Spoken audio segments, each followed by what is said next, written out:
आज हम लोग द्रव्य की अवस्था के निर्धारक मतलब जिससे उनकी अवस्था के निर्धारण किया जाता है उनके बारे में हम लोग अध्ययन करेंगे। तो देखिए अंतराण्विक बल, द्रव्य की जो अवस्थाएं होती हैं उनके जो कण होते हैं उनके कणों के बीच में जो बल लगता है उसी को अंतराण्विक बल कहते हैं। देखिए वे बल जो किसी पदार्थ के अणुओं के मध्य कार्य करते हैं अंतराण्विक बल कहलाते हैं, जैसा कि हमने आपको अभी बताया। ठीक, ये बल रासायनिक बंधों की तुलना में अति क्षीण तथा लघु परासी होते हैं, मतलब कुछ समय के लिए होते हैं। इन बलों की प्रबलता पदार्थों की भौतिक अवस्था को निर्धारित करती है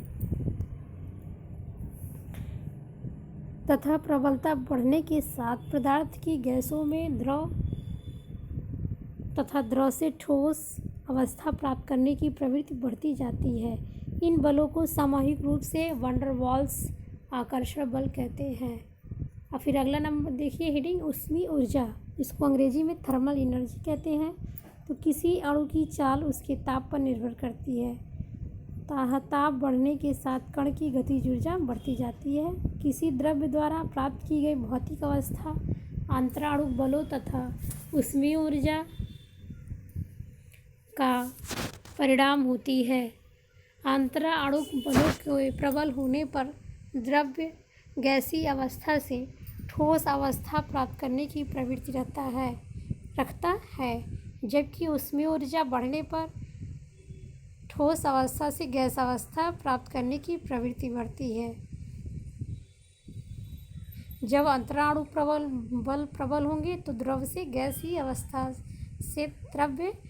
अवस्था से ठोस अवस्था में कन्वर्ट होगा, और जब उसमें ऊर्जा बढ़ेगी तो ठोस अवस्था से गैस अवस्था की प्रवृत्ति बढ़ती है।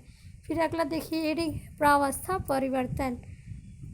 उनके प्रावस्था परिवर्तन कैसे होता है? गलनांक और क्वथनांक के द्वारा। तो देखिए phase change, melting point and boiling point. कोई पदार्थ उचित परिस्थितियों में कोई भी प्रावस्था प्राप्त कर सकता है तथा उचित परिस्थितियां उत्पन्न करके पदार्थ की प्रावस्था परिवर्तित की जा सकती है। उदाहरण के तौर पर जैसे बर्फ को गर्म करने पर या जल में तथा जल को ठंडा करने पर यह बर्फ में परिवर्तित हो जाता है।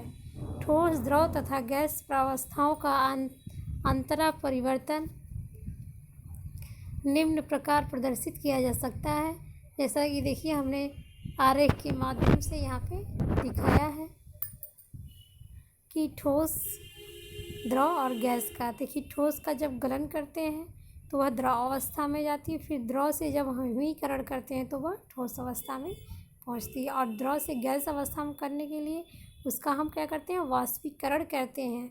वाष्पीकरण के माध्यम द्वारा हमें द्रव से गैस में परिवर्तित हो जाती है, और जब गैस को पुनः द्रव में परिवर्तित करना होता तो हम कंडेंसेशन या संघनन की प्रक्रिया कराते हैं, और जब गैस से हमें ठोस में कन्वर्ट करना होता है